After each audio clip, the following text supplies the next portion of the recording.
What's up, everybody? Welcome to Lateral Move, no PC culture, all comedy, everything, keeping it 1,000. I'm RJ Bam. I appreciate y'all being here with me, and it's a special podcast because we got a guest for the first time in a while, a returning guest. He's a really good buddy of mine, connoisseur of sports. He's half Japanese. Oh, you know it. You know it. What are you actually? You're Jewish. Yeah, Israeli. My dad's from Israel. My mom is Jewish as well. Oh, okay. Full. Yeah, as full as it gets. Yeah. Allon, everybody. Last time when Danny was here, he was saying that you were in Israel. Yeah. It's crazy. Time is going so quickly. Was that with your family? Interesting because most of my family actually lives in Israel. Okay. So we only have a couple of us in the U.S. Yeah. My mom's sister, her kids. Yeah. But most of my family's in Israel. So I went out there with my fiance Jessica. Nice. And it was her first time. It was pretty special too. Oh, sick. She recently converted to Judaism. So this Oh, is did she? Special, that's special thank you trip. Yeah, special thank you trip, and that's a big deal when you're like, you know what, I'm gonna be Jewish for you. So exactly. that's a pretty big deal. Exactly. Every now and again, she'll be like, you know what? You didn't do the dishes. I did all this for you, and Yeah. you won't do that. Yeah, I converted my religion for you. You can't take out the trash. That's why. Was she religiously affiliated before? I mean, Christian and Christmas, Easter, that kind of thing. Okay. Yeah. Like when the parents come around, you put up the decorations. Yeah, exactly. But not too deep with it. Okay. And then that makes it easier. Yeah, exactly. I mean, it was definitely commitment for her. Much Yeah. love and appreciation is about a 1.5 year process. So one of the things with Judaism that's interesting and people don't necessarily realize. Yeah. It's more like a members only club as opposed to Christianity is like everyone's welcome. Right. They're trying to be the McDonald's. Exactly. Yeah. Exactly. And Judaism is like they make you work for it. Right. Okay. So it's a little bit different. How so? You have to go take classes. There's dang. there's a testing process, at the end of it. So, Oh, wow. like the days before, the conversion was official, before she had to meet with the rabbis, she was sweating. Yeah. And, middle of the night, she wakes They're up. the ones that you meet with and they approve or disapprove? Yeah, exactly. Okay. I mean, depending on the situation, Sure. they're probably not going to disapprove. Right, yes, but yeah. You'd have to really, come in with a cheeseburger. Yeah. Walking in with pork or something, yeah, and then exactly. and just, if she just came in by her, if coming in with you, that's probably a lot easier. Exactly. If she was just walking in off the street, yo, can I just be... That's the thing, they'll make you work. We're conservative, so we're in between. There's Reform Judaism, which is, more like everyone's welcome. Right. Conservatism, which is they make you work for it, but Yeah. they're going to let you, get what you want. Right. And then the Orthodoxy, which is actually what most of my family is. Oh, for really? them, it's we'll tell you when you're ready. Orthodox Jews are the ones that have the full get up, the long beards. Yeah, exactly. Yeah, okay, yeah. My family's modern Orthodox, so Yeah. you wouldn't know on the outside. Right. But they're pretty fundamentalist with it. Yeah. And if you want to convert to Orthodoxy, there's not going to be we're thinking of a spring wedding. Yeah. It's no, we'll tell you when you're ready. Huh. Yeah. Okay. So this was interesting for her. So her first time to go there. Right. And I hadn't been for, I think, 3 years. Yeah. And it was hot, bro. It was crazy, climate change. Sure. Yeah, I wish it would come here because it's been cold here, but... Yeah, exactly, right? Yeah, it was wild. So that was about 2 months ago. I don't know if you've ever been to the Mediterranean, but it's pretty awesome. I have not. I do want to go through that area. I've been to a lot of places in Asia. Mm-hmm. I've only been to a select few places in Europe. I've been to Holland. Yep. But other than that, What brought you to Holland of all places? it was I was in maybe 7th grade and we were on the way to Nepal at the time, and then we had a layover in Holland, but we had a long layover for some reason. It was 3 days. Checking to see the sights. And so we stayed there and cool. looked around. But I was 13. So Sure. and I was too young to even be hey, Amsterdam. I didn't know anything about it. So I just got a T-shirt that said Holland. That's about it. That's so funny. Yeah, I like Europe. I mean, it's a tough place to live, and you get used to the U.S. where everything's so convenient. Yeah. Everything's state of the art. And Europe is a very different speed, very different vibe. Right. Israel's in between. It's Europe and the Middle East. So Right. It's its own unique blend. Yeah. The Holy Land, man. The Holy Is Land. it any what's the danger level trying to get into?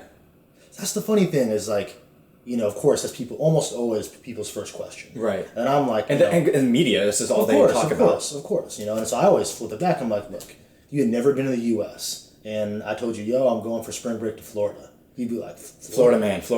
Yeah, exactly. You know what happens there? Yeah. You know, you'd be looking through the phone, look at this story, that story. Right. And so it's totally out of proportion. Yeah. You know, when you're there, it feels remarkably safe. Really? You know? Well, I mean, that's one of the places where, like, Israel's super safe, like, from what I know about it, because, like, you have armed guards everywhere, don't you? Just walking around. So you feel a sense of security. Yep, exactly. Because of that? Yeah. Once you get past the initial surprise of being like, oh, wow, there are just soldiers out with fully automatic weapons.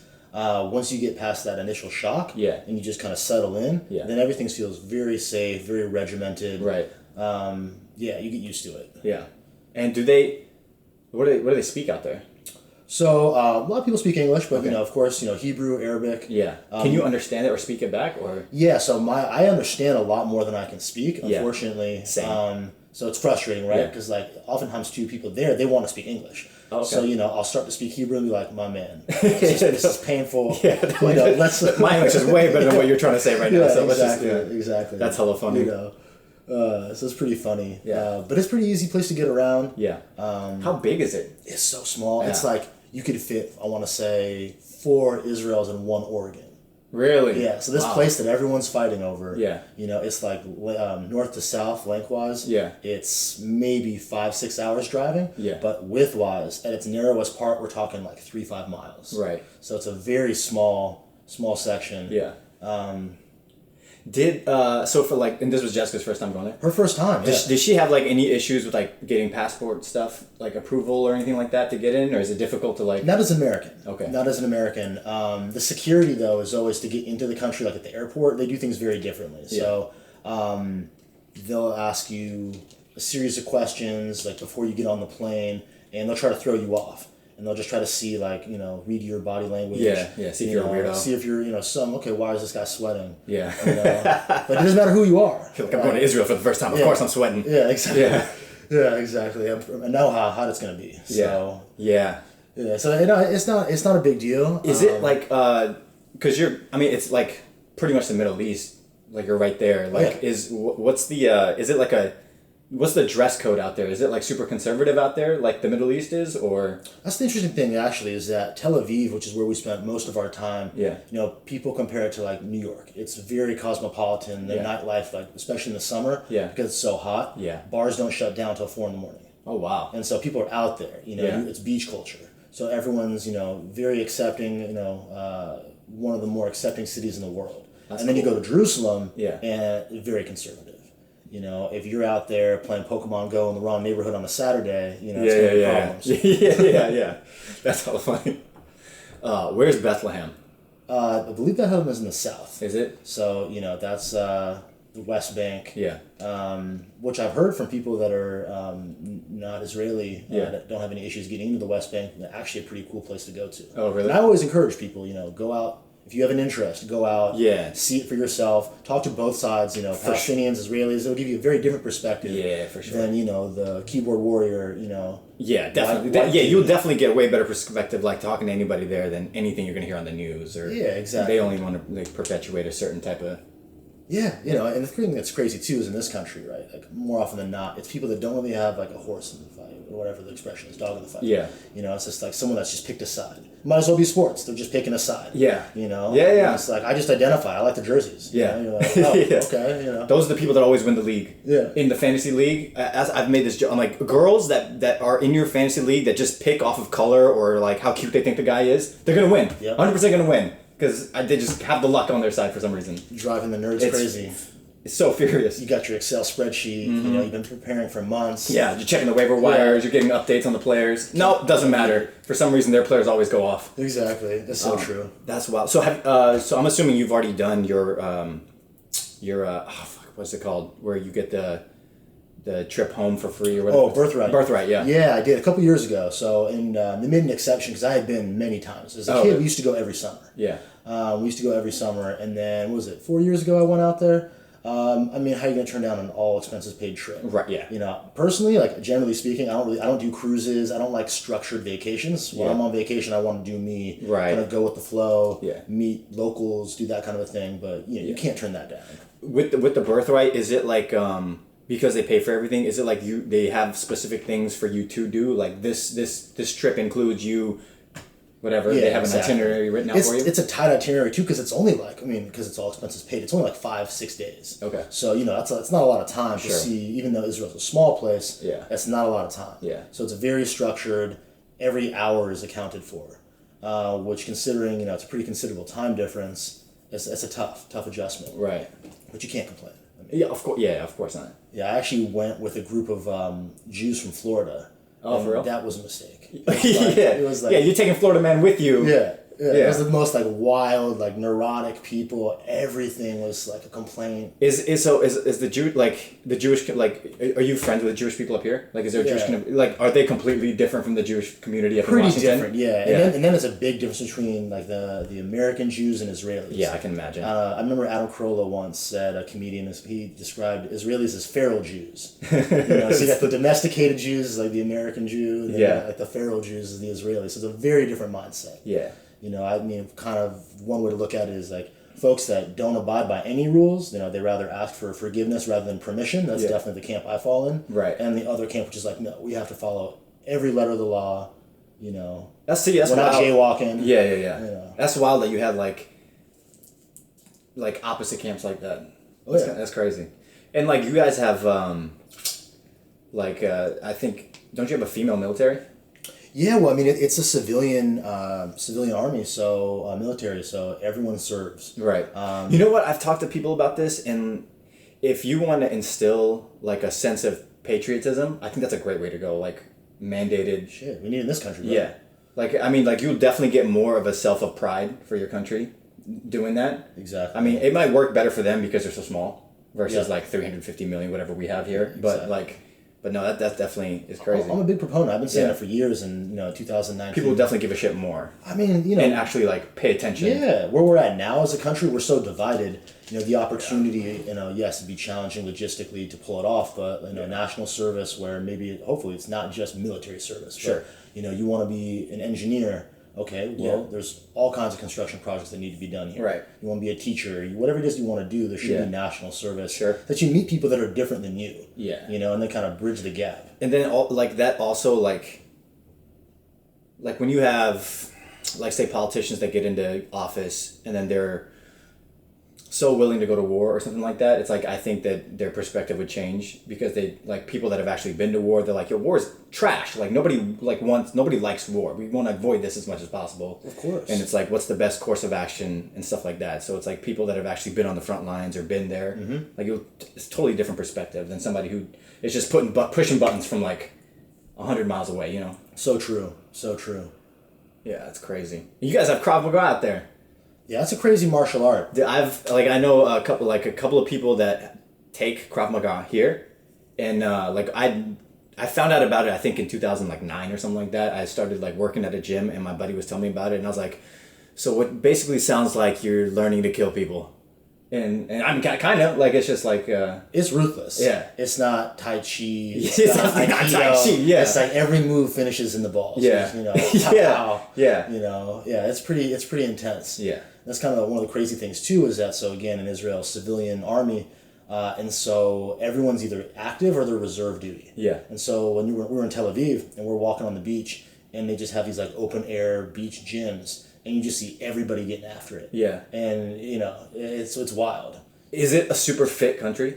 Yeah, it's pretty fit. Yeah. Obviously, it's kind of like in the U.S. in the sense where there's a big dichotomy. Right. You've got, the average person is definitely more fit than here. And you've got super fit people, but of course you got the people that are just very sedentary. Right. But we got the extremes here. Yeah. Exactly. So I think it's similar in that regard, but definitely more so the average person is fit because they have to be. Yeah, that makes sense. That makes a lot of sense.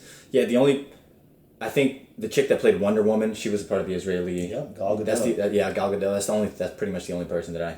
Trying to think, there's a couple supermodels. Are there? Bara Raffaelli. That's okay. Yeah. That's what's up. One of his many exes. So just bad chicks just come out of Israel apparently. It's just crazy because you got these weird mixes. You've got someone that's Russian, Moroccan, mixed together, and boom, you get this crazy combination. Yeah, I've heard the same thing about Russians because you have this, because Russia's so big, and then you have so many people coming in and out of Russia over the years, and it's got a mix of native and Asian mix to it, so it's they're really good looking people because they have just great mixes in their blood over years and years. But I've heard the same. Yeah. I'm actually going to Russia next month. Oh, are you? Yeah. What part? Moscow. Oh, hell yeah. That's the capital, right? Yeah, Moscow and St. Petersburg are the two big cities. Yeah.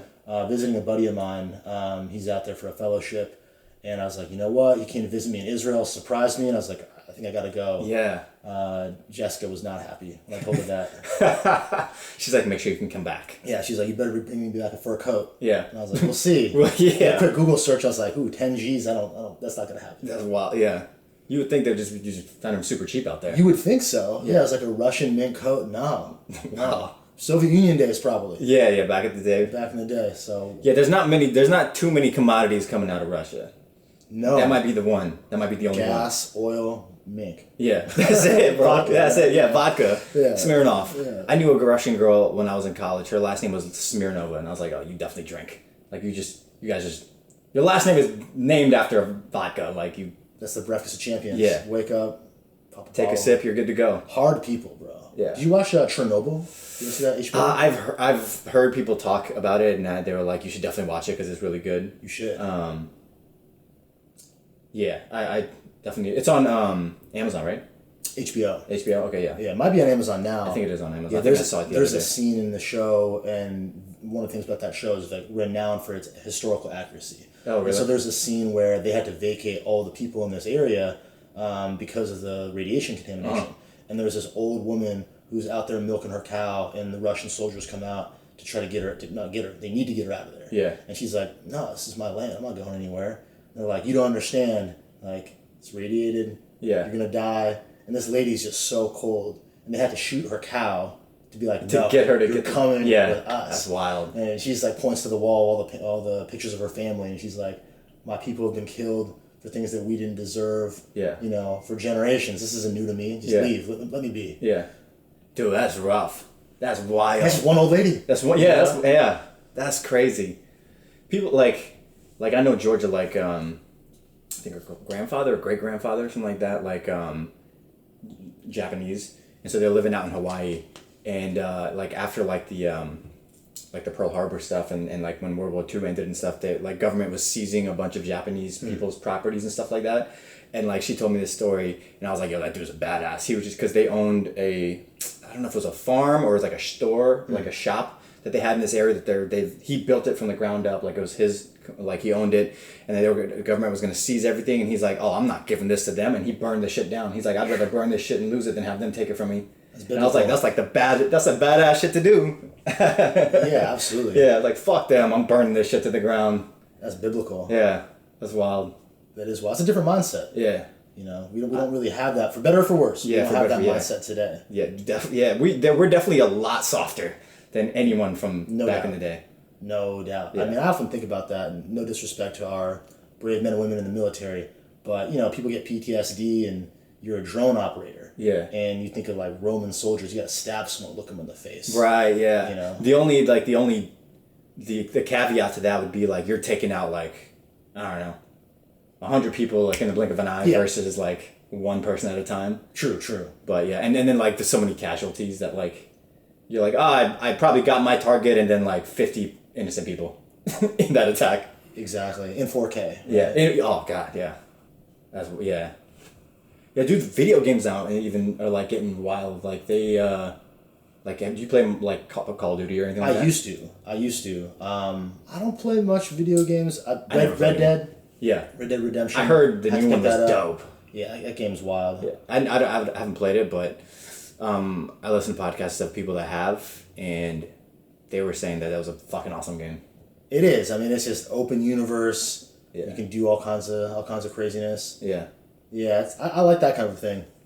Call of Duty now is too much. Was it? It's too much. I mean, games are so technical. Yeah. You know, back in the day, you know, the commands, whatever you play, N64 or Super Nintendo, difficult games, but simple in terms of the controls. You could pick it up and you could kind of mess with it. Yeah. Now you got to read a manual. Right. Just know how to do combinations. You know? I try to play Madden. I'm not trying to do line shifts and You know, you're pull like, with the guard. I'm like, come on, man. Yeah, where's the open play? Let me just hit the one button. X. Get it. Throw it to him. Yeah, exactly. Yeah.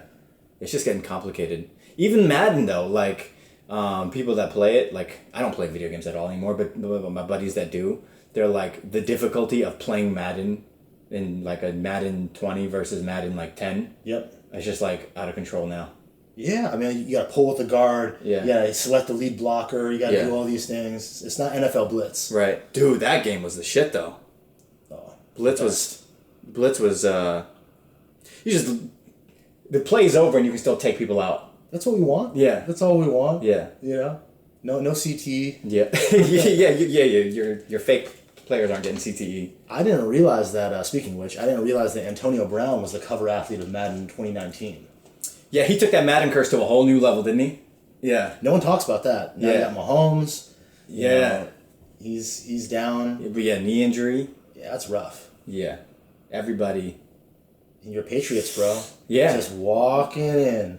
Well, I mean, yeah, Gordon kind of injured right now, his knee too. Everyone's knee, I feel like knees are a big deal this year. Like everyone fucked up their knee this year. You know what's wild about the Patriots?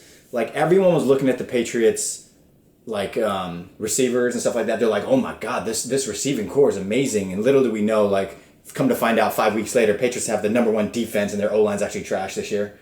I know, and this could be it for Brady. I know we've said this for a few years, but you're starting to see, some... I was expecting to see him, like, the biggest thing coming into this season, because he's 42, I think, this year, I was like, what's his arm strength like? Can he even throw the deep ball anymore? Is he still going to be accurate? And then, like, in the first game, he threw, like, a 45-yarder bomb. And I was like, okay, he still got arm strength. And then, like, the last game, he had 2 rushing touchdowns. And on the second touchdown, he did 2 attempts of rushing it in himself back-to-back. And I was like, this dude's playing like he's 24.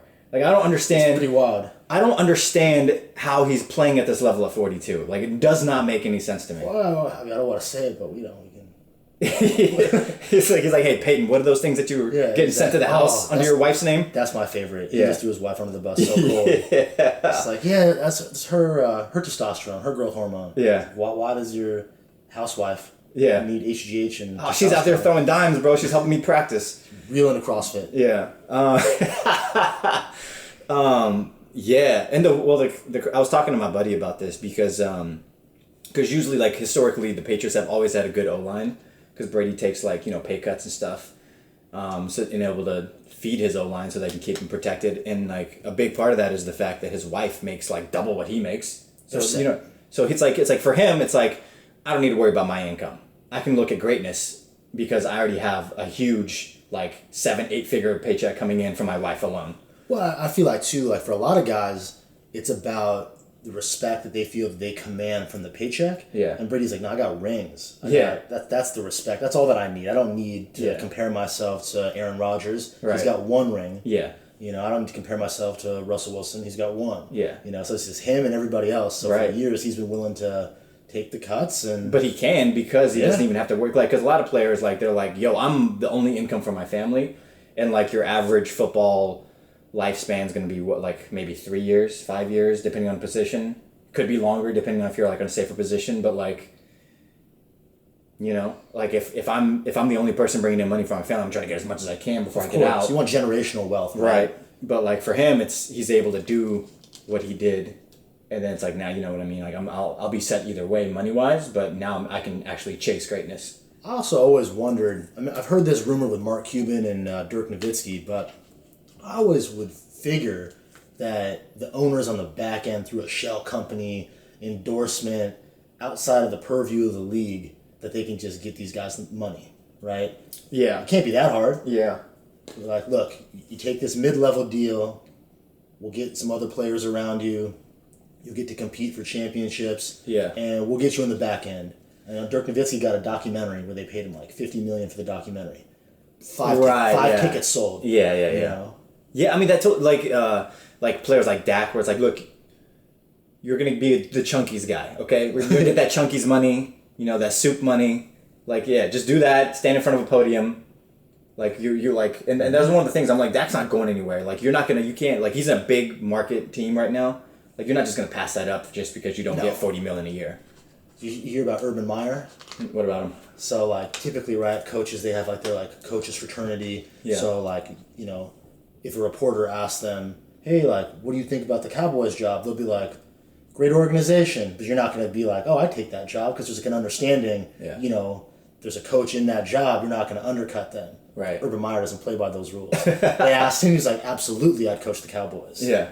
You know, ruthless. This guy's ruthless. Dang. He's like, a year ago, he's like, I'm stepping away from my health and be with my family. Right. It's just like somehow become the go-to excuse. Yeah. I want to spend more time with my family, even though these people probably hate him. Yeah, yeah. It's like you ain't spent time with them for the last however many years. Like, you think they give a fuck about spending time with you now? You went straight to a studio gig. Yeah. You wanted to spend your time with your family so bad that you're now a Fox analyst. Yeah. Like, huh. Yeah. And that's a good gig. Yeah. But still. Yeah, that's... And those gigs don't come by easy. Like, they don't just give those out to anybody. No. Like now that Tommy Romo's, like, an analyst and stuff like that, it's like, dude, he's super set. He's actually good, though. And he's great That's at the it. thing, though. For every Tony Romo, there's, 5 Jason Wittens. Yeah. And you're like, Booger McFarland. Yeah. It was just painful. Yeah. It's wild, like... I was joking around. I was like, yo, CTE's, like, doesn't really exist because CTE helped that motherfucker. Like, he sounds better on the mic now than he ever did when he was, like, behind center. It's true. It's true. But that one game where he was like, I think it was a Pats game, and he was just like calling all of Brady's plays before they even happened. And you're just like, Jesus Christ, this guy's on fire. Somebody get him as a defensive coordinator and hire that motherfucker. It's true. But if I was him, I wouldn't leave the booth. I wouldn't leave it either. No pressure. No pressure. You're only working a couple of weeks out of the year. Yeah. You're getting paid. Yeah. You can still do your Corona commercials. Yeah. It's good to be Tony Romo. Yeah. He can't be that old. Yeah. I mean... Yeah, I feel like he retired pretty... Like, I mean, he had, like, a whole bunch of back issues and stuff, so I think, like, his career wasn't crazy long. If Brady's 42, then he's got to be 38? Yeah. Something like that? Yeah. Yeah, it's wild. Like, everyone's getting old now, like, when you think about it. It's true. Rodgers is old. Breeze is old.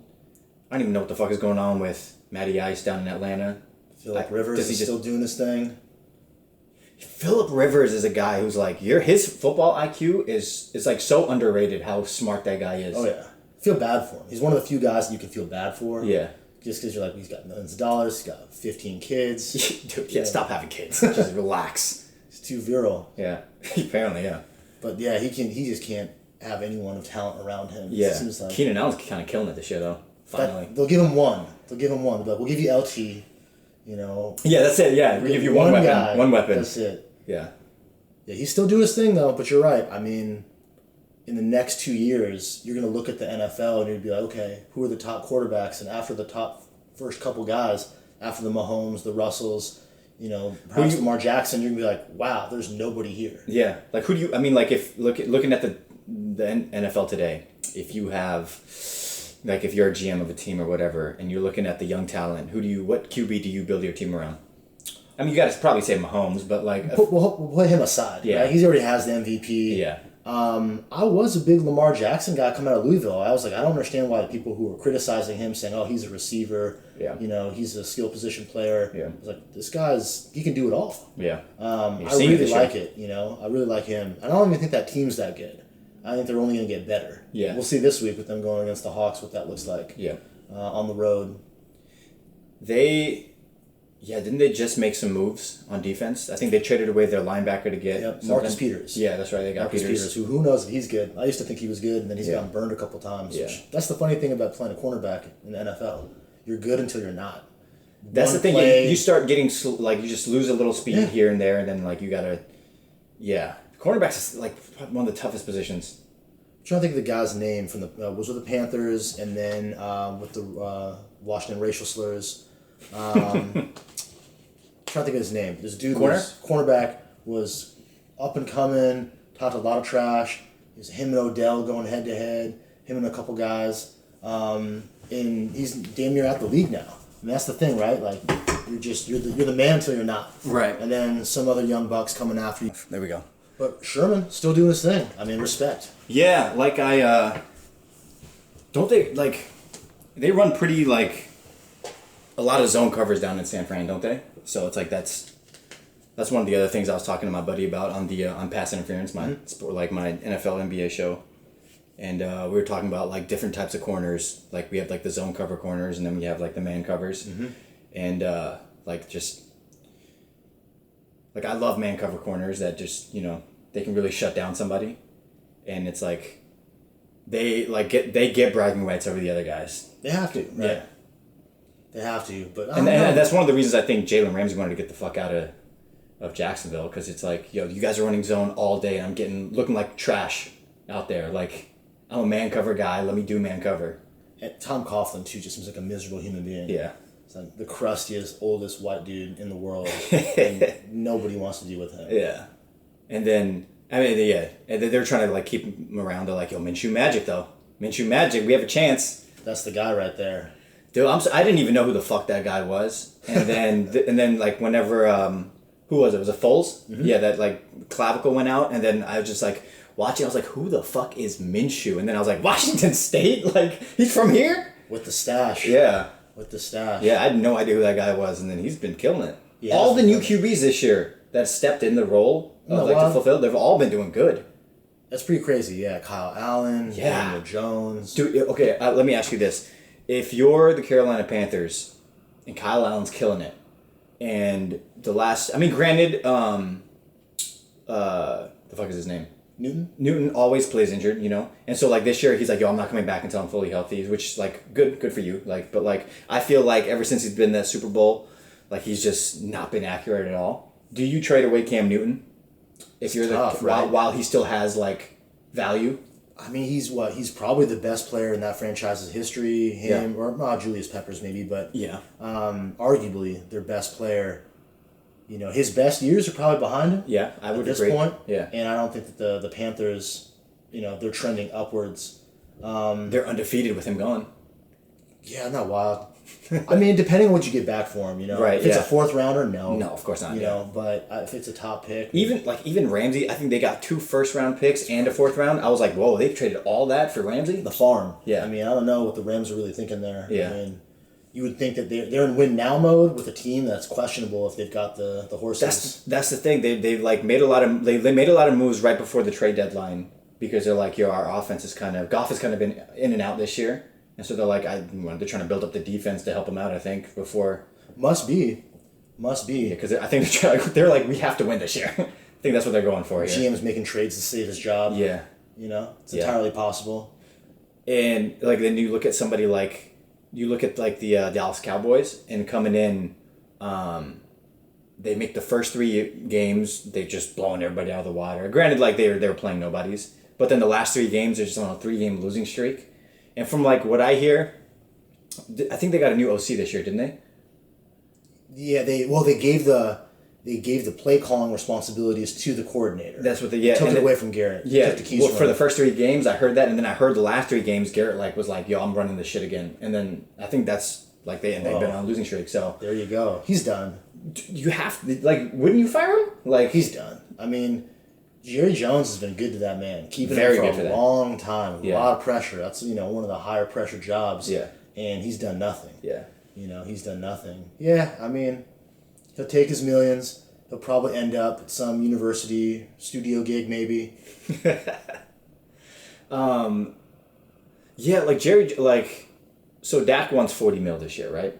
He's like, I want like, I think like average salary now, like the high, like was like 35 now. Mm-hmm. Sounds about right. And so he's like, I want to be the highest paid. I want like 40, and I was like, I figured he would probably settle for 35, and then like. As Jerry Jones, he's like giving so much dap to Dak. Like, he's just like, yo, he's like the next Tom Brady. He's this. I mean, granted, he's not Tom Brady. There's only one Tom Brady, but he's like that level of player. And it's like, if you're trying to like negotiate with a player, you probably don't want to fill his head up with Tom Brady. Yeah. Like value. Yeah, who knows? Jerry's just drunk on that Johnny Walker Blue. Yeah. That's his drink. Apparently, he only drinks Johnny Walker Blue. Yeah. Which, if you're Jerry Jones, you can make those kind of choices in life. I guess so. $35 million though, not crazy. It goes up every year. It always keeps going up. No state income tax in Texas. Yeah. I mean, I can't even imagine what Mahomes is going to get whenever his rookie contract ends. Yeah. 50. It's going to be wild. Yeah, he'll probably take a pay cut, but he can get 50. It'd be wild if there was no salary cap like there is in baseball. Yeah, well, yeah. What would these guys get? Right. Well, they have to restructure their shit, because this whole, like, guarantee shit, like, where you're not getting full guarantee money is, like, is horrible. And I think, like, they... I think, like, the NFL, like, they have to restructure their shit, because this whole, like, guarantee shit, like, where you're not getting full guarantee money is, like, is horrible. And I think, and, like, they... I think, like, the NFL, like, they have to restructure their shit, because this whole, like, guarantee shit, like, where you're not getting full guarantee money is, like, is horrible. And I think, and, like, they... like, I think players would be willing to not get paid as much if their contracts were fully guaranteed, you know? You wouldn't have to worry about, like, oh, let me keep upping the salary, putting incentives in there. If you had, like Julio just got, 99% guarantee on his $66 million 3-year extension. Like, he got 66, I think, and he's got, 60 of it guaranteed. It's just so crazy when you compare NFL to NBA contracts. Yeah, it's totally. You're like, what are they doing? Jaylen Brown just got $100 million. Yeah, and he's a good player. Yeah, but, he's not the guy. Yeah, and then you talk about Julio Jones. Yeah, and you're like, wow. Julio Jones, most athletic receiver in the game. Easily, and it's like, yeah. Yeah, he's getting less than 2 to 3 tier guys in the NBA. Yeah, guaranteed contracts. And then baseball. Yeah, I don't even know how baseball is able to pay their Who's players because going to baseball games? Who's going to baseball games? And who's watching baseball? Yeah. Who's watching? I get playoff baseball. I hate baseball. I like playoff baseball. Yeah. Because the stakes are high. I might have a little something on the game. Then I'm really watching closely. Yeah. But we're talking about October baseball. That doesn't make me a real fan. Right. And April baseball. Yeah, it's more interesting. You're like more interesting, but then when you get to the middle of summer, nobody's watching. Yeah. Nobody's watching. It's just like baseball is a sport where, if it came out today, it would not make it. No one is it'd be like the game. What is this game? Fuck this game. But it's just been grinded into us that it's America's pastime, even though it's not. And I don't know. I don't even know how they have the money to pay for everybody. I go to baseball games to drink. I was just about to say that. Yeah. I'm good for once a year. Yeah, I'm like, what's the, give me the cheapest seat. Let me just go to the beer garden. Once a year, Yeah. Back with the day when, you got Felix pitching, maybe we'll go for a better game. Right. Get a little juice. Then get juiced at the game. Yeah. That's it. Dude, what do you think about this, China stuff with the NBA? Yeah, it's pretty wild. China doesn't play, man. Dude, so if anybody that doesn't know, China's Hong Kong's fighting for their democracy and their freedom and stuff. They're having all these protests, all this wild shit's happening out there. And then, and what's his name? Daryl Morey? Yep. Tweets out support for Hong Kong. And then... sorry to interrupt you, but on the eve of NBA players playing in China. Yeah. So that was yeah. Not his players. Right. Yeah, not even his players. Let me press send on this real quick. Yeah. Yeah. And then and the NBA has always been about their players. They always build up their players, let their players talk, do whatever, versus the NFL, which is all about the shield. They're shut these players the fuck up, put on the helmet. You're lucky we're letting you take off the helmet. Yeah, exactly. But and then they go out to China, and then China's what the fuck is up with this guy? And they're you guys just need to shut the fuck up and play basketball. And then all the NBA players are yep, no problem, we do that. And then Braun was tweeting about it, and he was just yeah, I just don't think that people look at really what their effects of what they're saying. That was mad. I was just Braun, come on, bro. Okay. Yeah, I'm a big LeBron guy. I'm a big LeBron guy. That was an unusual, uncharacteristic of him. Usually he's very polished. Yeah. Very, very thoughtful. Yeah. Like him or hate him, but he usually thinks about what he says before he says it. I'm usually a big LeBron dick rider. I think he gets a lot of hate for no reason. And I've always pretty kind of big up that guy. Mm-hmm. He's not my favorite player, but I definitely give him a lot of props. But it was funny to see that because we all know what LeBron wants. He wants to play with his kid before he retires, and then he wants to own a basketball team. Yep. And if he wants to own a basketball team, he needs billions. And in order to get billions, a lot of his money is coming from China. That's well said. And so for him to just be oh yeah, everybody should shut the fuck up about this China stuff. And it's just oh, come on, bro. People are fighting for their lives out there. I mean, I think I understand what he was trying to say, which was he was speaking to the fact that Morey popped off with Twitter fingers. Yeah, he did. Putting players' safety at jeopardy. Definitely. Without really thinking of the consequences. Yeah. I think that's what he was trying to say, but it didn't come across that smoothly. It didn't. Yeah, it was definitely. It was seemed like it was really improv. Just out of the top of his brain. He was trying to hit Morey who's by all accounts a brilliant guy. MIT, et cetera, et cetera. Yeah. He was trying to hit him for being uninformed while being even more uninformed. Right. Which is not a good look. Which is the wildest part about that is those protesters, they interviewed some of those protesters. They're we're really sorry. We didn't mean to we didn't consider these NBA players as their side of the story or putting them in danger. We're really sorry. But at the same time, it's those guys are gonna get killed. You're 100% because they can't even say the guy's name that said that because they're like, for his safety, because he will get killed, murdered. I mean, not just that, right? China charges their family for the bullet. Yeah. Yeah, it's wild. You know. Yeah. FedEx envelope, invoice. Yeah. On top of, the loss of a family member. Yeah. Did you see that the China's government was like, yo, you need NBA, we are demanding that you fire Maury? Yeah. And then Silver was like... Respect to Adam Silver. He's like, absolutely not. He's like, we are not going to do that. We won't, yeah. Dude, I've never seen like a picture of Adam Silver. This dude looks like one of the tall aliens from Men in Black. This dude is a weird looking motherfucker. He does. Yeah. The face opens up. Dude, he's a weird looking man. Yeah, he's an awkward individual. Yeah. But he's good at what he does. Yeah. I mean, David Stern was an awkward dude too. When did Stern step down? Let's see here. Well, the Sonics relocated, I want to say, to Oklahoma City in 2008. Yeah. I want to say... Somewhere around there? 2010, maybe. Adam Silver took over. Yeah. Yeah. I think he's good at what he does. I mean, it's a tough... This is his biggest test next to the Donald Sterling fiasco, which, by the way, if you haven't listened to that podcast, the 30 for 30 podcast... About Sterling? The Sterling affairs. Amazing. Really? Amazing. Yeah. Tell me, speak on it.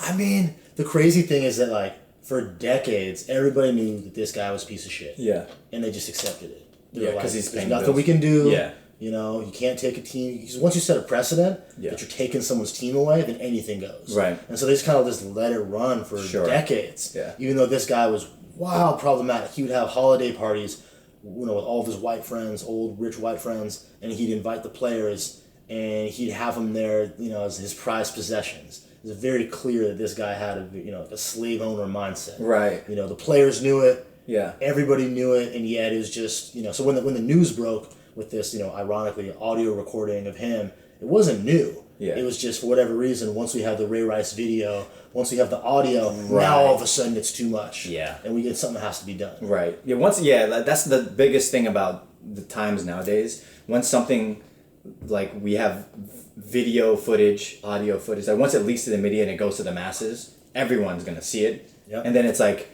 now you get weird pressure. It's like, you're going to keep the racist guy on? Then, like, because it's the same thing, I said the same thing when Cap first, like, started getting flack for taking a knee. I'm like, he started doing that, and then, like, his numbers in the games were not that of a QB1, and he had, like, a really bad game after the first time he did it, and I was like, then I was looking at it, and I was like, how long is it going to take? It's going to be interesting to see how long San Francisco takes to cut the guy that's standing up for black people's lives. Yeah. Like, it's because now you're in a weird position too. Yeah. Oh yeah. And so, and it's weird because, like, the NFL, the same thing with their shield thing. They're like, yo, no one's allowed to stand up, or no one's allowed to take a knee anymore. They made that rule come out, and then, like, the Sterling thing came out, and, like, NBA players wore their shit inside out, like, in protest. That was weak. They should have done more, in my opinion. They probably should have done more, but it's like they were at least able to do something and not get flack for it. From the league's perspective, the NBA, to your point, they do a good job of letting the players speak. Yeah. And it works to their advantage because NBA is super popular with young people around the world because the players are the brand versus the NFL. Right. The shield is the brand. Right. And it, like, even like with NBA, it's like people can have like signature shoes because, like, it sells to the masses. People love basketball shoes. You wear them for casual wear, comfort, to play basketball, all kinds of things, right? Ain't nobody buying cleats, like, unless you're actually using it on the field. No one's gonna have a signature shoe. Definitely not. Yeah. I think somebody does, though. Doesn't OBJ have a signature shoe? He probably does. I mean, that's very few people. I'm sure you're selling it to might be high the school only kids. One. Yeah, exactly. The other players. Exactly. Yeah. But I don't know. What do you? How do you feel about this upcoming season of NBA? I'm super pumped.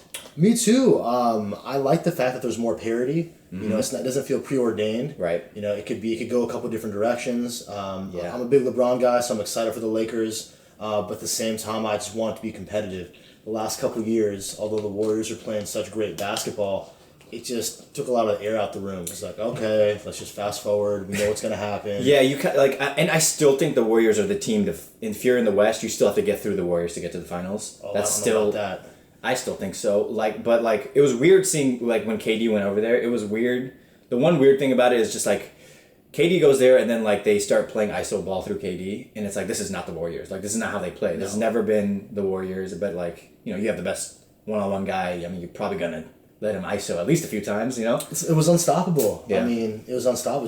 It was just injuries. The only thing that took them down was injuries. Yeah. Well, it's weird because, like, the Warriors, like, they lost this year because of injuries, but I think at least 2 of their titles they won because of injuries. Yep. So it's like, it all works out in the end. Yeah. Yeah, LeBron came damn close a couple times, but there's just no way that J.R. Smith. I actually threw some on my TV. Luckily, it didn't break. I was wondering if anybody did shit like that. Oh my God! This guy is wild. Drunk off the Henny. Yeah, talking about he didn't know the score of the game. I'm pretty sure. Yeah, I don't think he played last year. Maybe he did. I think he's out. Yeah. He's out the league. You know what's funny about that? Like, that happened, and then, like, JR pulled the ball out, and then, I forget what happened, but then when they go, like, somebody called timeout, I think? Or did the ball go out? I forget how. So, missed free throw. It goes in overtime. George That's what it Hill was. misses the free throw. Yeah. And then JR gets the rebound. And runs it out. Has an open look. Yeah. The guy that's known as a shooter. Yeah. Shoot first, think second. Yeah. Doesn't do anything. Yeah. Dribbles it out the 3-point line thinking that, they're up 1. Right. And then, and the time, regulation ends and they go into overtime, right? Yep, and they lose. Yeah, that's what okay. And so I remember, like, when they go into end of regulation, they go back to the bench. LeBron's sitting, like, a couple of seats away. Yeah. And then you see LeBron, like, mouthing to the coach. He's like, we didn't have any timeouts left? And then coach was like, oh, we had a timeout. And then you could see it in his face. He's like, I'm fucking out of this place. Fuck this city. Fuck this team. He's just like, I don't give a fuck. I'm going to tank this fucking overtime. I want to work with competent professionals. Yeah. Yeah. I mean, I can only imagine. You just saw it in his face. Because he was like, did we not have any timeouts left? And he's like, we had a timeout. He's like, fuck this place. He's like, fucking call the timeout. Ty Lue just rolls the ball out. I said that for years. Yeah. There's some coaches that you know are X's and O's. They're drawing it up, right? The Greg Popoviches, the Brad Stevens. You know that they're in the huddle. Yeah. They're orchestrating things. And there are other guys that just roll the ball out. Even a guy like Mike D'Antoni. He tells him what he wants to see happen, but he's not really out there drawing anything up. I'm so sick of D'Antoni, bro. Like, this is a guy that, like, he built his offense through Harden, and he's like, we'll out-offense our bad defense. And it's like, do you guys not work on defense at all? You guys don't give a fuck about defense? Like, more offense. The Harden's out here doing, like, you already have an unstoppable step-back 3, right? No one's blocking that, and you have a great shot from out there. Now you're working on, like... One-footed, like off-foot, like, corner threes and shit. Like, I'm just like, dude, how about work on some defense this summer? How about working on a little bit of defense to help your team out? Like, 0 chance of that. I mean, I don't know if you saw, there's a hilarious video of him hitting the bag. And this guy's got the full dad bod. Yeah. Dude, when I saw that, and I was like... I was looking at it, and I was like, dude... Can we lose a little weight? Like, can we you're a professional NBA player. Like, you don't look like you're going to make it for all 48 minutes of this game. No chance. Come on, son. No chance. What do you, so the thing about NBA this year, like, it seems like there's a good, like, 2-man team everywhere, almost, right? Just about. I mean, you go through the West, at least. Yeah. It's just stacked. The Northwest, you like Denver... Portland, Utah probably at the top. Yeah. Deep. And, Minnesota, Oklahoma City, probably not. But competitive still. If they're on the East, they'd be pretty good. The Pacific, like you said, the Warriors, the Lakers, the Clippers. That's tough. Yeah, that's a tough one. That's tough. And then you got the Southwest with the Spurs, the Rockets. The Mavs are going to be good this year. Yeah. And then New Orleans might be better than we think. Yeah, except I think Zion's too fat to play. Well, I mean, so I was in summer league with Danny. Yeah. And we got there early. We got good seats, and this guy's just thick. Yeah. He's like they list him at like 280 something. You think and he looks like he's 300 pounds. Dude, he's 6'6", 300 pounds. Yeah. And it defies gravity, defies physics. It doesn't really make sense how quick he is. Well, like it's because he's what 19. Yeah.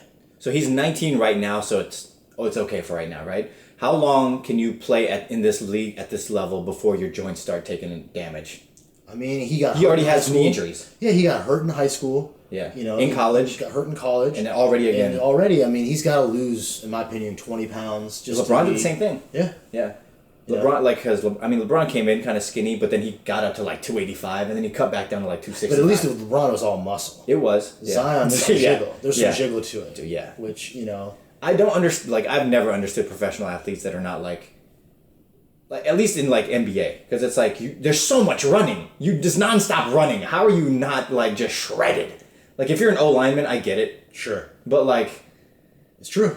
I don't understand. Well, especially when you enter the league. Yeah. Right.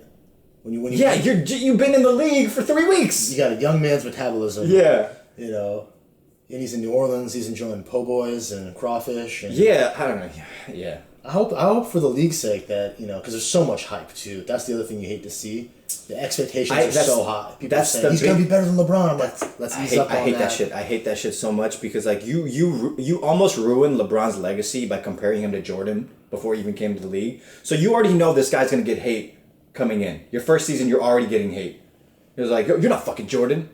We watched Jordan. You're not Jordan. Like, no matter how, like, and then, like, there's, like, a bucket list of shit that people will come out with. Like, he can't do this, he can't do this, he can't do this, he can't do this. And it's like every year that he goes in, he's like, okay, check that off. I can do, I don't have a long shot. I got a long shot now. Like, I'm taking better percentages. Everything that you've, like discredited him for, he's done. He's proved that he can do it. I can't think of a single other player where you go, whatever team he's on, going to the finals. I don't know a single other player that can. You might be able to say Kawhi this past year. He'll have an opportunity now. But no other player could you be like that guy. What doesn't matter what team he's on, he's taking him to the finals. It's true. I mean, and the thing too is that the Raptors are actually a very good team. Even when Kawhi was hurt last year, they won a lot of more games than they lost. Yeah, they were pretty good without him. Yeah. Versus you look at the teams. It's just DeRozan was just not at the same level. No, he's just a limited guy. Yeah. But then you look at LeBron, you look at the teams that he's taken to the finals, and you're like, they had no business. Dude, yes. No business. The first time he was on Cleveland, it's like, dude, how is he taking this trash team to the finals? He's going to the LA Fitness. You. You. Yeah, dude, anybody, please, come on. We're doing open tryouts this year. Oh, my God. It's true. Yeah, I'm excited. We'll see. Couple days, I think. Yeah. Even Kawhi going up to the Raptors, like no one was like, this guy's gonna take him to the finals. Him leaving the Spurs, everyone thought it was the biggest mistake. And it's true. But I mean, no one even knew what kind of caliber. And then you saw like the weirdest thing, you saw when they traded DeRozan down, and then you saw Pop, almost take shots at Kawhi. But and that's not really in Pop's character. He's never been that guy. So when I saw that, I was like, DeRozan must be having confidence issues. To see the team that he just left go and win the finals without him, he's like, oh, am I really that shitty of a player? I think Pop was trying to boost his morale and stuff like that. It's kind of messes you, man. Yeah. And that's the analogy. Be like, you're with your girl, you never really got there, you're trying to work through some things. Yeah. And all of a sudden, she's just got it all figured out with some other dude. Yeah, the new guy got her a ring. Yeah. Social media is just on point. Yeah. All the accolades, everyone's giving her a pat on the back. Yeah. And then you're out here still doing you. Yeah. Yeah. That's gotta be tough. Yeah. So I think Pop was definitely because he's a master of this thing. He's always playing chess. He is. I mean, this will be an interesting one because I don't know how they made the playoffs last year. You look at that squad, and that was wizardry. Yeah. And Dejounte Murray, he's back. They got some added depth. Yeah, I don't know. Who do you think is just looking at teams before the season even starts? Who do you think is a favorite to do pretty well? Out of the East, be at the top. Out of the East, I got Philly. Questionable only because I'm not a Ben Simmons guy. And I saw him drain a three. Finally, he hit his first three. It was preseason. Yeah. He still has not hit a regular season three. True. But I like Philly. That's interesting what they can do. Yeah. Just crazy. If Ben Simmons can get me 8 points a game, take a shot. Miss it, I don't give a fuck. Take a shot. Yeah. And just give me 8 points. And then keep doing the passing, keep doing everything else you're doing. Just give me 8 points. Keep the defense honest. Yeah. And it's the only thing Embiid, granted, Embiid started playing basketball pretty late. He wasn't even, not even on his radar. And he just was I'll try this shit out. And to see how good he is pretty crazy. But the only knock that I have on Embiid is that I don't know if he has a gas tank to go all 48. You know what I mean? I see him walking around in the fourth quarter and shit. So that's another guy to your point who's not shredded. Yeah, dude. You look at him at Kansas and he was lean. Yeah. And he still had that Cameroonian body. Mm-hmm. And then now that guy's pretty doughy. Yeah. Yeah, I don't know. How do you think Jimmy Buckets is gonna do in? I think he's going to do well in Miami. He's the only guy in Miami. Who else is on that squad? Let's see here. They still got Dragic, Justice Winslow, possible Rookie of the Year, Tyler Hero. Yeah, I don't know. I mean, I think they'll be all right. They'll make the playoffs. You know, they'll be competitive. I think Eric Spoelstra is a great coach. Yeah. But they don't have the horses to really contend. But the East is pretty weak. I mean, it is pretty, the East, now that LeBron's out of there, you're kind of like, it's anybody's game right now. Like, who wants to step up and do it? I'm excited to see Boston play this year, man. I want to see how well Kemba does out there. I think Kemba's going to fit that system a lot better than Kyrie ever would. He's a lot more explosive player like IT kind of was. And he just takes better percentage shots than much Kyrie. Better teammate, right? Everybody makes his teammates better. He's a facilitator. He'll shoot first, but he'll pass plenty. Tatum's coming back. Tatum's going to be... I think Tatum's a superstar. And I think he's just slowly building himself up. So weird. Everybody, after his rookie year... Yeah. Everyone's like, oh, no, this guy is a superstar. He could be all pro. Who knows what his ceiling is, right? Yeah, yeah. And then last year, super mysterious. Sure. You know, you're like, what's going on here? He's regressed. Yeah. You know, he's just not the same guy. And of course, you know, nothing ESPN likes more than to build someone up. Right. Just to tear him down. Yeah. But I'm with you. I think this year is going to be big for him. I think he'll have a big year. I think that's the thing with him. It's like, you don't know what his ceiling is. I think it's pretty high.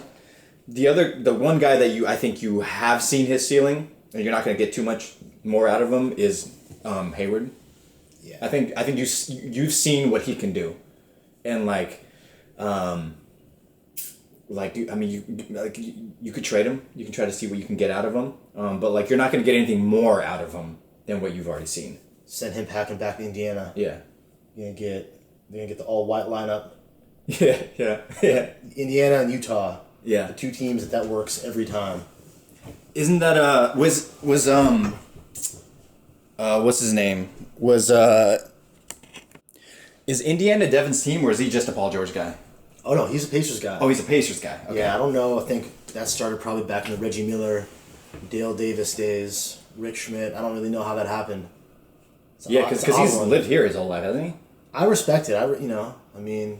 You choose a random team that has no chance of ever winning. That's a team where once Reggie Miller leaves and retires, you go, it's no longer my team. But for him to keep rooting for the Pacers, good I respect that. Oh, you have to. You have to. I don't even now. I'm to the point now because I don't even have a team anymore. I have teams that I root for in my heart, but at the end of the day, I'm I just want to see great games and I just want to see greatness. I'm with you. I'm with you there too. After working in sports and working for the Trailblazers, a weird relationship. Yeah. I want to see them do well, and I like the players on the team a lot, but they're not my team. Right. And then without the Sonics, I don't really, a man without a country. But I love the game. Yeah. That's the cool thing about basketball. I don't really feel the same way about football. I don't really think I could watch the NFL and enjoy it if I didn't have a dog in the fight. Yeah. And then because there's the number of games too. Exactly. Yeah. Because you get 16 games versus 100 and whatever the fuck. And the quality's pretty good though. I mean, the quality of the marquee games is good in the NBA. Yeah. There's a lot of talent now. There's a lot of talent. The point guard position. There's just so many guys right now. Every night, good matchups head to head. Yeah. Yeah, the point guard position really got lifted. I think when D Rose, John Wall, they all came in and they no one was looking at point guards before that. They're oh, Steve Nash, whatever, he can pass the ball and set people up, but nobody was looking at a point guard position to just take over the game. And then Rose came in and just started dominating. Yeah. And then you're just oh shit, guards can do that. Gave way to Kyrie, Steph, Lillard, all these. Steph guys just changed now. the game altogether. So crazy. Yeah. Yeah, I don't know, what do you think? What do you think about that? With how shooting dominant the NBA has become. Do you like it or not? I don't. I prefer more of the '90s style, grind it out. Yeah. The finesse game that we have now. I don't like watching the Rockets. Do you think that if Shaq 2.0 came into the league, do you think he'd be as dominant as Shaq was in this game? I think things always kind of boomerang. It'll go back to what it was. Yeah. I would love to see Shaq in the league now because you'd have to collapse. Who's shooting threes when you've got a guy that nobody can stop under the bucket? Yeah, exactly. If everyone's going to spread the field like that, it's just you're going to leave the lane wide open for Shaq. You got to double that guy. Exactly. I think it'll go back. It'll take some time. But if it doesn't, they'll need to institute a rule change. Push the 3-point line back a bit. make it a bit harder. We already got players that were like Melo can't even hit an NBA three. Oh, he's done. I feel bad. But it's weird because when he was up in Syracuse, he was dropping buckets in the corner, and it's like all of a sudden the thing gets pushed back like a couple of feet, and you can't make a shot at all. And no defense. Yeah. That's the weird thing about Melo. He's just like, and Melo refused to like take any other role as a player. Confounding, right? Yeah. There's actually ESPN The Magazine article this week. I don't know if you read it. Yeah, Baxter Holmes, ESPN journalist, wrote an article. It's just so sad. Carmelo didn't respond. He wouldn't talk on the article, so they just had to talk to other people, and they were just people close to him. Off the record, right? Not bashing him, but being like, "Look, this is what it is. This is what it is. Yeah. He won't change. He's set in his ways. He still thinks that he's of LeBron and D Wade's stature. Yeah, and he hasn't evolved his game, and the NBA is just passed him by. Yeah, I mean, you take a look at somebody like Vince Carter, and it's like Vince Carter is how old, and like he's willing to be a role player or whatever, come off the bench and do his thing, and he's like, Is he 40? How old is Vince Carter? Oh, he's older than 40. Is he 45? I think he's the oldest. He is. He's the oldest NBA player ever. That's still playing from that era. I want to say he played in 3 decades, right? Yeah, 90s, yeah, early 2000s, and late 2000s. Yeah. So, yeah, mad respect for Vince Carter. Yeah, and like this, like when you look at it, because Vince Carter used to be that guy, where it's like, yo, he's the dude that's jumping over people and dunking. He was the face of the league. He was the guy that, like, it was like him and Kobe when they're going to go up against each other. What's going to happen? You know what I mean? Like, he was such a pivotal player. Like, he was the fucking guy. And for him to, like, be like, yo, like, my time is gone. Like, but I still want to, like, help a team out. Like, for him to, like, switch gears like that, that's rare quality. You'll never see Michael do anything like that. I mean, I try to think about it even, like, in a non-sports setting in the workplace. Yeah. To be able to rise to an executive and then to be like, no, I still want to contribute to this company. Yeah. I'm going to go and be mid-management now. Yeah, ain't nobody doing that. No one's doing that. Yeah. Like, that doesn't happen. Yeah. Now, granted, right, sports is different. And sure. Vince still wants to get those checks and fly private. And, and say if whatever team Vince is on, if they, like, happen to win a ring, like, that's still something, like, big to celebrate. That dream's still out there. The dream is still out there. Like, if you go to mid-level management for a company and they're like, oh, we got the most sales this year out of all the corporations, you're like, cool. Exactly. Yeah, cool. Nothing like it. Interesting too with Vince is that he hasn't ring chased. Yeah. You look at the teams, he's just been playing to play. Yeah. Some of the other guys. You see that and you go, he really fucking loves the game of basketball. Has to. And, like, does his legacy take a hit because of it? Probably. But, like, I don't think so. I think it's gone the other way. You think so? I think his legacy, if he would have left back in 2012, people would have criticized him for, being selfish, sure, for never being able to really live up to the level of his potential. He's completely rewritten his legacy. That's the thing. Yeah, he's rewritten the legacy, and it's like for him, it's like I just said that twice. Like I think I just had a stroke. For him. I just fucking love basketball and I just want to play to whatever level I can play. I want to keep playing basketball. And then like that part of that is like, that's cool as shit. Like do that. No one can tell you different. It's gotta be the best job in the world. Yeah. I was like, if I could be the kicker on the team or the backup QB, I'm like, yeah, let me fucking do that. The backup QB. Let me be Alex Smith right now, where it's like, let me help these young QBs come in, learn through me, get the reps in, whatever. For me, it's pay me, son. It's punter for me. Yeah, I would much rather be the I've kicker. long said punter. that. Yeah, kicker's too much pressure, bro. It is a lot of pressure. Kicker. So many games are lost on a kicker. They'll run you out of town. Yeah, the punter, no one cares. There's never been a game where unless you hit it off the back of your lineman's head, like a couple of these punters have, like. You're pretty set. You're fine. Yeah, there's contact. Just kick the ball really high, bro. If it's a bad punt, people forget about it. They will forget about it, yeah. Miss kick, never. Dude, that's the crazy thing. Like, you one bad punt, and, like, they'll talk about it for the rest of that game. That's it. You miss a kick to lose the game or something like that, or you shank a extra point, and apparently, like, you move the line back, you move the kick back for the extra point, and no one can make it anymore. These guys are soft. And then that's the talk of the town for a while. Like, I think last year, with college and NFL combined, it's like the most amount of kicks I've seen missed. Oh, wow. Ever. I think. I had make me sound like a degenerate. I had some money on a game today. Georgia Tech, Miami. Miami missed 3 field goals. God, get the fuck out of here. From God. 25 yards. Dude, that's a layup. From 30 yards. 25 yards, I'm like, I can make Dude, that. yeah. You know? Dude, I was like, yo, if you miss one more kick, I'm bringing Carly Lloyd in because she's bombing it from 60. 20 yards. Yeah. Yeah, 3 kicks Miami missed. They lost in overtime at Georgia Tech. I was just so mad. Dude, it's a bad break. That's too much. You're fired, bro. Or at least go for it on 4th down if you know you can't. Yeah. You're like, there's no chance. Even like in that Pats game, like when I think their kicker got injured, so they had the backup kicker, and then I've never seen Belichick go for 4th so many times in a game before. He's like, it's windy as shit out here. It's like 30-mile-per-hour winds. Just go for it on 4th. I saw Brady like underthrow and overthrow because the wind just kept taking it, and he's like, I would much rather have that than let this fucking kicker try to kick this ball. No confidence. Just go for it.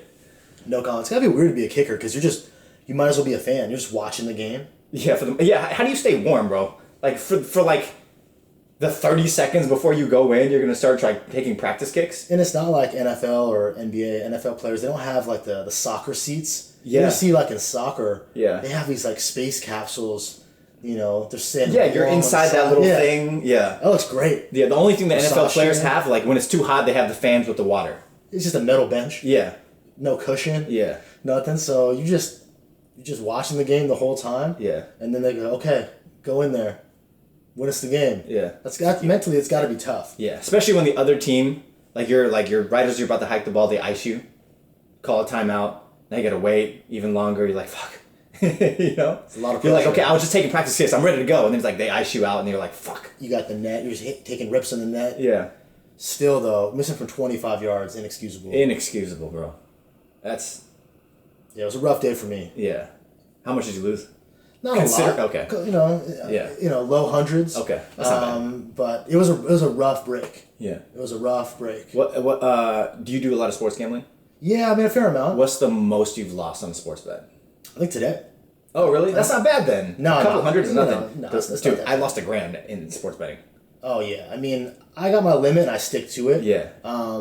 Usually I'm pretty conservative. It just makes it more interesting. For me, it's just a way to I'm watching Saturday morning football games why would I care about Houston, UConn? Yeah. See, that's kind of like when it comes to sports betting, that's kind of what I've developed into now. But a couple of years ago, I was like, I would bet outright, oh, this is going to be the winner or loser or whatever. And what I find more fun now is putting a 20 and parlaying 7 teams. Exactly. Let me get a 7-8 game parlay and let's see if I can get $100,000 off this $20 bet. You haven't lived until you've done over under bets on the Little League World Series. That's the wildest thing. No, I would never. That's wild. Hey, what do you think about NCAA and paying their It's about time. I mean, I think that I've said this for years. There needs to be a club model. Right. So in college, I played rugby. Rugby's a club sport. Water polo, lacrosse. These are club sports. Yeah. A club sport. Operates with the authority of the university, so you're representing the university. Yeah. But there are no scholarships. Mm-hmm. If you think about what is a scholarship, why is the university giving out scholarships for football, for whatever sport? It doesn't really make sense. Yeah. What should happen is there's a club. The club gets money from their boosters. The club then pays for the tuition of the players that they want to have represent them at the university. Yeah. University gets paid. University licenses out at a cost the logo, etc. Yeah. Players can get paid. I mean, you go out there tomorrow if you have a younger brother that is in IT. Yeah. And he's a software engineer student at UW and he gets an internship from Google that's paid. There's no problems with that. Right. But you're out here as a football player and you get an opportunity to make money off your likeness, and the NCAA, no, they want their cut. Right. Wow, it doesn't make any sense. Yeah. So I feel like there's a way to really go around about this in a logical way where everybody wins, except the NCAA, and they're not going to give up that control. Right. Yeah. Of course not. How would you? I know it's kind of like a difficult question to ask, but how would you structure that payment? Granted, you have to go off a percentage of whatever your sport revenue brings in and stuff like that. Right. Well, let's think about it, right? So if you look at hockey, for example, there's a draft. Yeah. And you can get drafted and still go to school. So I didn't know that. You want to leave school, yeah, and you want to start working, you can do that. You want to stay in school for 4 years, you can do that. Yeah. You know, and then you take it a step further with that club model, you can get paid while you're in school for endorsements or whatever. I mean, I think it's relatively speaking straightforward. You just, again, had to cut out the NCAA. Yeah. And, again, these people are not getting up. They're not getting up the bag. Right. You know, billions of dollars. Yeah.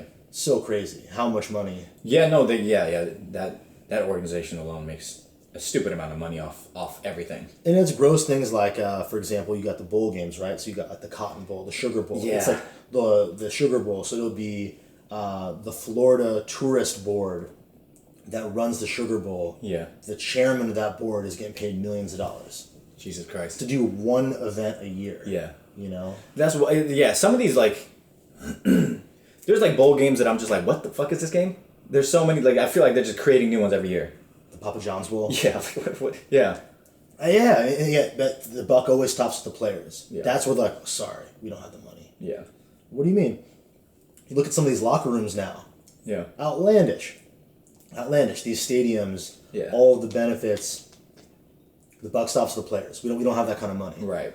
It'll change in our lifetime for sure. I think it definitely will. I mean, aren't they getting rid of the one and done rule for basketball? They have to. Yeah. So you're gonna have. I think it's actually. I think that Zion injury really like helped that cause, because they're like, yo, this is a once in a generational player, like, and he could have just ended his career right there playing for Duke. It's true. My favorite. I wish I knew the guy's name. But there's a kid who's sitting out this year. He's an intern at Under Armour, and so he's top 5 basketball prospect. Yeah. Rivals, whatever, top 5 player in the country. He's not going to college this year for his freshman year. No, he's an Under Armour intern, $1 million intern. So he's just working with trainers, working on his game. Was good enough. Out of high school to have made it into the league had he been allowed to. Right. And so, he's just quote unquote an intern at Under Armour.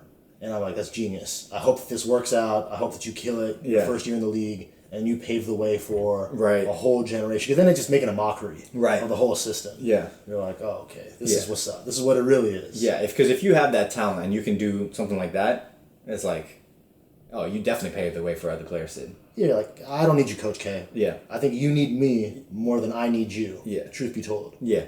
Yeah. I think we're getting close to that point. And basketball is different than football, obviously. Football, there's no way a 19-year-old could possibly be ready to make it in the NFL. Yeah, no, you're still developing. You're like the amount of growth that you go physically, like in the years that you're playing at college, because they were required to do 2 years, I think. 3. Yep. So in those 3 years, like you're gonna gain at least 20 pounds. At least. And the mental aspect, right? Yeah. Like, especially the game. For a quarterback, right? There's just so much to it. Basketball, if you're a quarterback. Basketball's relatively simple. Yeah. And that's one of the things, like, for basketball, I feel quite confident in evaluating players. Football, I mean, it's a crapshoot. You see a guy and you're like, oh yeah, this is going to be the one. Yeah, it's hard to do that because there's 11 players on the field, and it's like there's no one player that can come in and just change the game, like in basketball. Like LeBron going to a team, that team's going to go to the finals. Like Brady going to a team, you're going to be like, you got a shot. So it's true. Yeah, I don't know. There's gonna be some big changes coming soon, I think. So I think for the better. Definitely for the better. I think for the better. I mean, the future is bright. I feel like as a fan for most sports, unless you're a baseball fan. Yeah, I'm sorry if you are. There are lockouts coming though. I feel like that is going to happen. Not with the NBA, but football. There is going to be a lockout coming. These guys are going to have to fight for guaranteed contracts. Yeah, I think they're isn't that next year where that's coming up? Mm-hmm. Yeah. And there were some players that were like, I hope you're saving checks. There's been a couple guys that have said that on social media to other players. Oh, really? Like, you better be saving checks. Yeah. We're not going to be getting paid for a little bit. We're not going to get paid for a bit. Yeah. They're preparing for war. Yeah. Oof. That's not going to be fun. Yeah, I'm going to miss football if that happens. Fantasy. Yeah, dude. Not playing fantasy baseball or basketball. Oh, I've never even tried to do basketball. I don't even know. I play fantasy basketball. Yeah. And it's definitely, it's a longer season, a lot more lineup changes. Yeah, I can't even. I'm 16 lineup changes. I'm good with that. At least, there are plugins so you can have your lineup be automatically adjusted. Yeah. Baseball, you're a real degenerate. if you're playing fantasy baseball, like there's something wrong. You got all the time in the world. You got no job. Do something with your life. Yeah. Also, too many games. Like, oh, for sure. Way too many games. Yeah. Like, can you milk this thing for money anymore? Jesus Christ! Like, you already like. I mean, granted, like football is so physical and like people are smashing into each other, but it's like you have a 16-game season and then you lose one game, you're out of the playoffs. Like every game matters. Every game matters, and then like you have other things like best of sevens and stuff like that. It's just like 162 for baseball. Is that right? I think so. Yeah. Something like that. Too much. 100. It's plus. Over 150. Like too much. Yeah. Basketball is what, like 81. Is it 81? Yeah. Yeah. Jesus Christ. Sorry, 82. 82. Yeah. 41 home, 41 away, plus the playoffs, and that's probably too many. Yeah. They could probably cut that down a little bit. You know. That's the biggest thing nowadays, right? People look at like, and the biggest thing that, especially with Kobe being who he is and like being so vocal now, and I love Kobe. I was never a Kobe guy growing up. Like I liked him as I was like, oh, he's a great player, but I was never like, oh, he's my favorite player. But like I like him way more now than I ever did when he was a player. But he was just like, load management is such a big deal. Like he's like back in the day, like load you'll figure out a way to play. Like there was no like, okay, I'm gonna sit out the second half or whatever the fuck.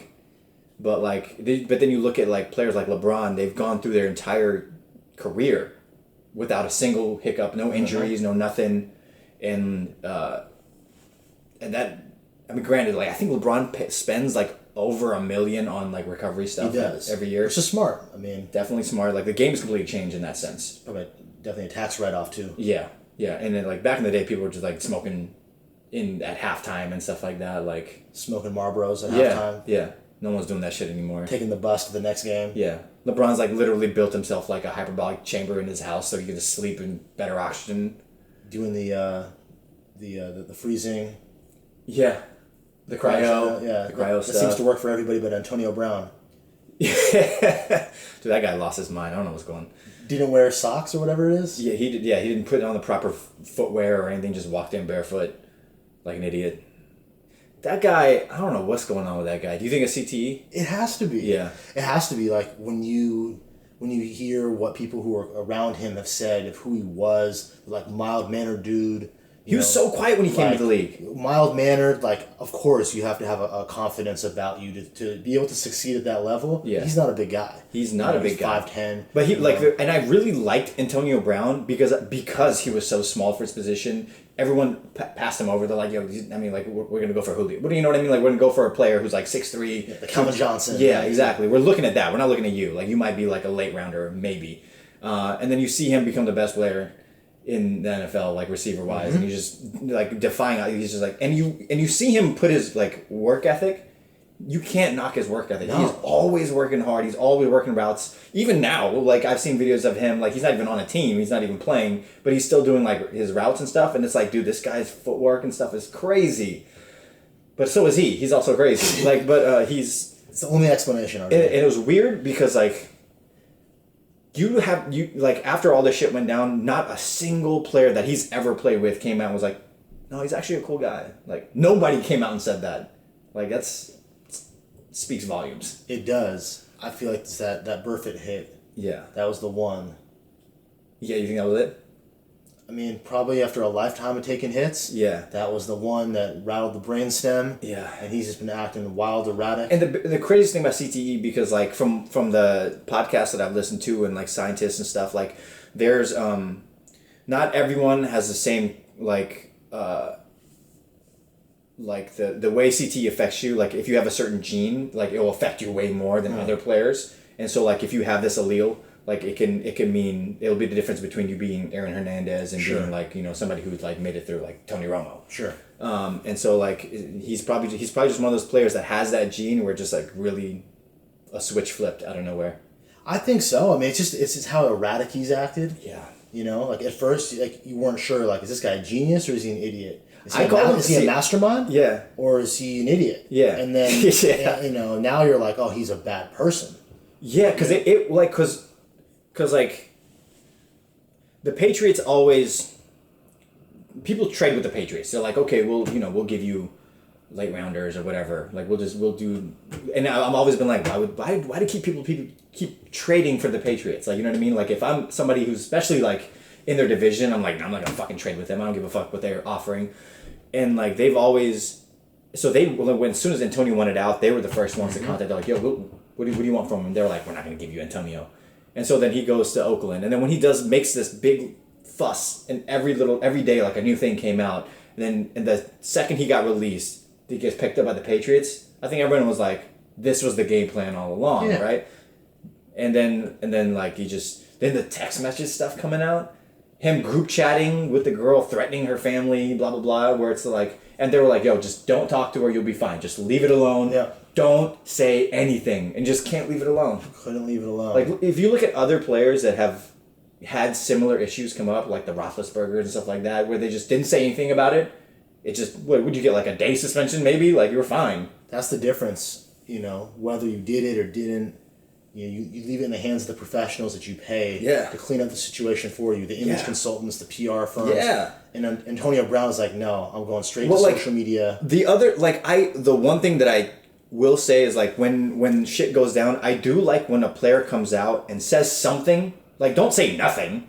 But say something. But say something like, these accusations, whatever. Like, just have like a positive outlook on it and be like, this is nothing. Like, say something, but don't go over the board. You have to acknowledge the allegations. Mm-hmm. You have to put forward the prospect that there's another set of facts that'll come out in all due time. Right. You'd be like, and then after that, just leave it alone. 100% false. Yeah. Truth will come out in all due time. Yeah. I'm not going to speak any more to this. I'm going to let my people handle this. Yeah. Let my play speak for me. Yeah. And then ball out, and then that's it. That's the thing. Like, when Kobe balled the fuck out when he was going through that rape shit, he was like, it's one of the craziest things ever. Yeah, dude. Like, most players that would get to their head, like, you have a possible divorce coming out. You're gonna about to lose all your money, like, in this divorce. Like, all kinds of wild shit. You're about to lose everything. You're about to lose everything, and he's out on the court, like, dunking on people. He's like, yo, I'm about to prove that all this shit is fake by my game being elevated.